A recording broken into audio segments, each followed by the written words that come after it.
पोलिसांची परवानगी नसताना आणि धरपकड करण्यात आल्यानंतरही मीरा भाईंदरमध्ये मराठी मोर्चा काढण्यात आला। पोलिसांकडून करण्यात आलेल्या धरपकड कारवाईवर संताप व्यक्त करत शिवसेनेचे मंत्री प्रताप सरनाईक मोर्चात सहभागी झाले। पण मोर्चाच्या ठिकाणी येताच त्यांच्या विरोधात मात्र घोषणाबाजी करण्यात आली। त्यांना पाण्याची बॉटल फेकून मारण्यात आली। त्यानंतर प्रताप सरनाईक मात्र मोर्चातून निघून गेले। या घटनेनंतर सरनाईकांनी उभाटा आणि मनसेवरती टीका केली। उद्धव बाळासाहेब ठाकरे पक्ष आणि महाराष्ट्र नवनिर्माण सेना या दोन्ही पक्षांवरती प्रताप सरनाईक यांनी मात्र या घटनेनंतर टीका केली। परप्रांतीयांच्या नाकावर टेचून मराठी मोर्चा हा यशस्वीरित्या काढण्यात आला। त्या मोर्चामध्ये परिवहन मंत्री प्रताप सरनाईक सहभागी झाले। मात्र त्यांच्या विरोधात घोषणाबाजी करण्यात आली। त्यांच्यावर पाण्याची बॉटल फेकण्याचा सुद्धा प्रयत्न झाला। त्याचा व्हिडिओ सुद्धा सोशल मीडियावरती मोठ्या प्रमाणात व्हायरल झाला आणि त्यानंतर प्रताप सरनाईक यांनी मनसे आणि शिवसेना उद्धव बाळासाहेब ठाकरे यांच्या पक्षावरती कार्यकर्त्यांवरती टीका केली।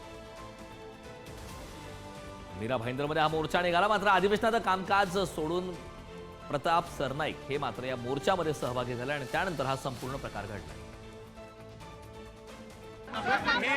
मी पुन्हा सांगतो, प्रताप सरनाईकांच्या बाबतीत इथे जे झालं ते योग्य नाहीये। कारण तो ज्या वेळेला इथे आला त्यावेळेला मराठी माणूस म्हणून आला होता। मागच्या 2 दिवसापासून मला त्यांचे स्टेटमेंट आवडत नव्हते, पण आज सकाळपासून त्या मराठी माणसाला का नाही मोर्चा काढून दिला याच्या बाबतीमध्ये ते बोलत होते।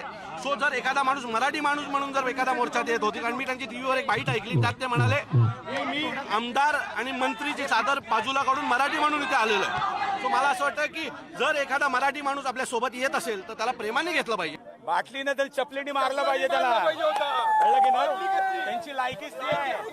मराठी माणसाच्या तुम्ही हिंदी मराठी सक्रिय करता तुम्ही जबरदस्ती या महाराष्ट्रामध्ये, आणि जाणून बुजून त्या ठिकाणी हिंदू मुसलमान असेल, त्यानंतर तुम्ही बघितलं असेल त्या ठिकाणी हिंदू आणि मराठी सर्व जाती धर्मामध्ये तेढ निर्माण करून ठेवलेले आहे। ओबीसी समाज असेल, आदिवासी समाज असेल, मुसलमान समाज असेल, मराठा समाज असेल, धनगर समाज असेल, या सर्व समाजावरती अन्याय करण्याचं काम या ठिकाणी केलेलं आहे। आणि सर्व मराठी माणसं एकत्र झालेले आहेत आणि त्यांच्या बुडाला आग लागलेली आहे। हा मोर्चाचं आयोजन केलं होतं, त्यामध्ये मग मनसे उबाटाची लोक घुसण्याची गोष्ट नंतरची आहे, परंतु व्यापाराने एक नाही आणि मराठी लोकांना एक नाही असं पोलिसांची जी भूमिका आहे ती दुटप्पी आहे। मी माननीय मुख्यमंत्र्यांकडे त्याबाबतची तक्रार केलेली आहे। डीसीपी प्रकाश जाधव यांनी घेतलेल्या चुकीच्या भूमिकेमुळे शहरामध्ये हे वातावरण गढूळ झालेलं होतं।